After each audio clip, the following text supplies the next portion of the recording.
Người nổi tiếng TV 24 giờ là kênh cung cấp thông tin về các nghệ sĩ, ca sĩ, diễn viên nổi tiếng của Việt Nam và thế giới. Hãy đăng ký kênh của chúng tôi để cập nhật tin tức nhanh nhất trong 24 giờ. Sau khi vào vai người hầu của Đàm Tùng Vận, cô vào vai bạn thân của Lưu Thi Thi. Thể hiện kỹ năng diễn xuất chuyên nghiệp bằng thực lực của mình. Thepang là một bộ phim ăn khách với cốt truyện hồi hộp, xúc tích và những nhân vật sống động.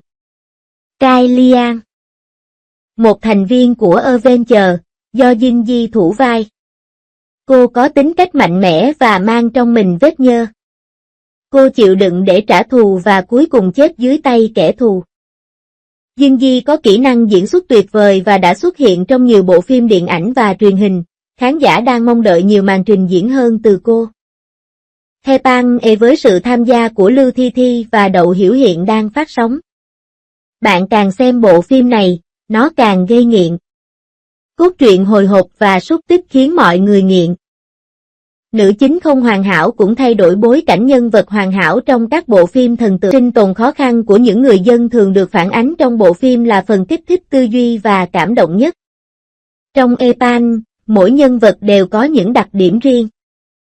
Ngay cả những vai phụ có ít thời lượng xuất hiện trên màn ảnh cũng rất ấn tượng. Đặc biệt là mọi thành viên của Avengers, những trải nghiệm của họ đều rất đau lòng. Họ là nạn nhân của vụ án kiểm duyệt của đế chế, và cũng là Avengers đại diện cho sự phản kháng của người dân cơ sở. Nhân vật đáng thương nhất trong số họ có lẽ là Thái Liên. Thái Liên là một trong những nạn nhân sống sót của vụ án ngự sử, và là bạn tốt của Diệp Bình An, cũng là nạn nhân sống sót của vụ án ngự sử. Cô là một người phụ nữ có tính cách mạnh mẽ, mang trong mình vết nhơ ngoại tình. Vì có dấu hiệu phi phim ở trên cánh tay nên bà bị coi là người ô uế.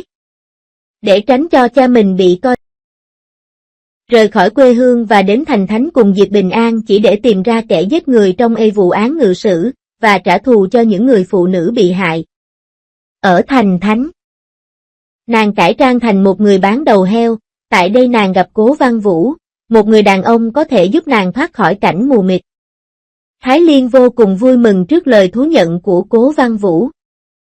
Nhưng khi nhìn thấy dịch tử trên cánh tay mình, nỗi sợ hãi trong lòng lại trỗi dậy. Cô sợ quá khứ nhục nhã của mình bị người khác biết, sợ bị chỉ trích, bàn tán. Càng sợ mất đi tình yêu khó khăn lắm mới có được này. Ngay khi cô cuối cùng cũng chấp nhận lời tỏ tình của người tình. Cô đã chết dưới tay kẻ thù của mình trong một cuộc chiến giành bằng chứng tại một bữa tiệc đêm, khiến cô chết vào đêm cô đang chuẩn bị chào đón một cuộc sống mới. Cha cô bị đánh đến phát điên vì đi tìm công lý cho con gái mình. Cho đến trong một cửa hàng không xa cô. Trong Ithepan, Thái Liên là một thành viên của Avengers. Mặc dù cô không có nhiều vai diễn, nhưng khi cô xuất hiện, cô lại mang đến cho mọi người cảm giác thẳng thắn và vô tư. Cô phải lựa chọn chịu đựng vì mục đích trả thù. Có lẽ trước vụ án kiểm duyệt của đế quốc, cô cũng là một người phụ nữ tươi sáng và vui vẻ, nhưng bàn tay của ma quỷ đã kéo cô vào vực sâu. Buộc cô phải đắm mình trong bóng tối suốt cả ngày.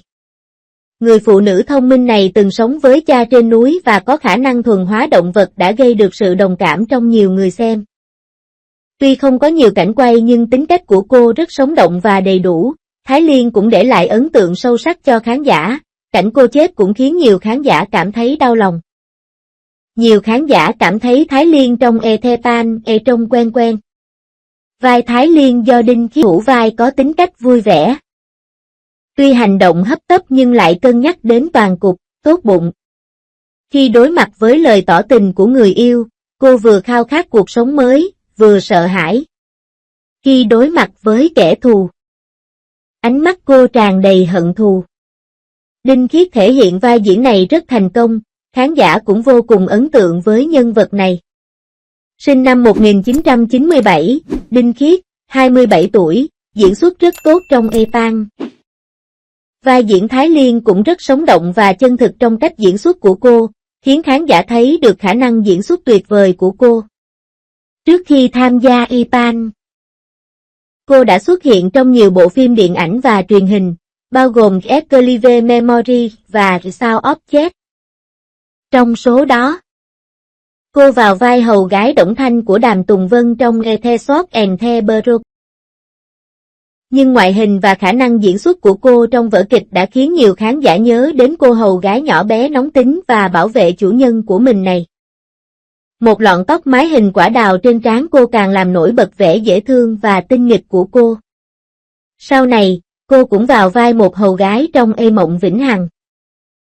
Cô vào vai hầu gái của Âu Dương Nana trong vở kịch. Cô cũng là một cô gái nhỏ bảo vệ chủ nhân của mình và có chút kiêu ngạo, trong quá trình nghe lén cuộc trò chuyện. Cô đã miêu tả sự lo lắng và ngạc nhiên chỉ trong vài cảnh quay, khiến nhiều khán giả nhớ đến cô gái đáng yêu này. Với tư cách là một diễn viên chuyên nghiệp, cô đã tốt nghiệp Học viện Hí kịch Trung ương vào tháng 7 năm 2021. Mặc dù không có nhiều nguồn lực điện ảnh và truyền hình tốt, nhưng khả năng diễn xuất của cô trong các bộ phim điện ảnh và truyền hình mà cô tham gia đã được nhiều khán giả công nhận. Các bộ phim điện ảnh và truyền hình như Vu Cô Giao, Hệ Hoa Kiếm Linh, Hệ Thẩm Phán Xử Tử, Hệ Hắc Bạch Quyết. Trong Itepan, Kylian là một người phụ nữ đáng lẽ phải có một cuộc sống tươi sáng và rực rỡ, nhưng cô ấy đã bị cấp trên của mình làm hại và sống trong sự thù hận suốt ngày. Ngay khi cô ấy sắp bắt đầu một cuộc sống mới, cô ấy đã chết vào đêm cô ấy phá vỡ những con quỷ bên trong mình. Thật sự rất đáng buồn. Trong Avenger, tất cả các nhân vật nữ đều tập hợp lại với nhau vì vụ án của đế chế. Cái chết của Kylian là một đòn giáng mạnh vào những người khác và khán giả. Sự hy sinh của Kylian không khiến những kẻ xấu phải chịu hình phạt xứng đáng. Và cuộc trả thù của họ vẫn đang tiếp diễn. Chúng ta hãy cùng chờ đợi diễn biến của cốt truyện và hy vọng Linh Kiệt có thể mang đến cho chúng ta nhiều màn trình diễn ngay khi bộ phim Ipan Y ra mắt. Phần bình luận đã bùng nổ. Trời ơi, đây không phải là vụ nổ tốt, mà là vụ nổ đen. Kỹ năng diễn xuất của Lưu Thi Thi đã trở thành mục tiêu lý tưởng để khán giả phàn nàn. Nói thật thì tôi khá mong chờ bộ phim này.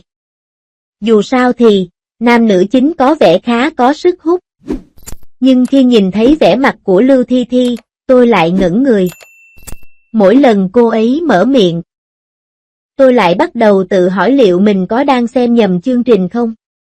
Giống như thể cô ấy đã quên cách sử dụng khuôn mặt của mình, miệng cô ấy mở ra rồi khép lại. Và các đường nét của cô ấy cứng nhắc đến mức tôi muốn phàn nàn, anh ổn chứ, diễn viên? Đây là hành động bình tĩnh hay hành động tê liệt? So sánh mà nói, Đậu Hiểu chỉ là một ví dụ điển hình về diễn xuất, ngay lập tức đưa bạn vào trò chơi mà không hề bị ngắt kết nối. Giống như hai người đang cạnh tranh trên cùng một sân đấu, cả hai đều cố gắng hết sức để bảo vệ cốt truyện. Thật không may, diễn xuất vô cảm của Lưu Thi Thi đã kéo chương trình xuống vực thẳm. Mỗi lần cô và Đậu Hiểu diễn đối diện nhau, giống như hai diễn viên đang cạnh tranh về kỹ năng diễn xuất. Đậu Hiểu rõ ràng đã diễn rất tốt. Nhưng biểu cảm của cô khiến mọi người muốn bỏ qua và chuyển thẳng sang cảnh tiếp theo. Cư dân mạng đùa rằng, có phải Lưu Thi Thi đã thay đổi phương pháp biểu diễn không? Đây là sự bình tĩnh hay sự đóng băng? Về cốt truyện, bối cảnh thực sự khá mới mẻ. Nữ chính đang tìm cách trả thù, và nam chính vừa thông minh vừa dũng cảm. Nếu sự kết hợp này được xử lý tốt, nó có thể trở thành một hit. Nhưng diễn xuất của Lưu Thi Thi khiến ngọn núi tuyết đột ngột phá vỡ cảm xúc của khán giả.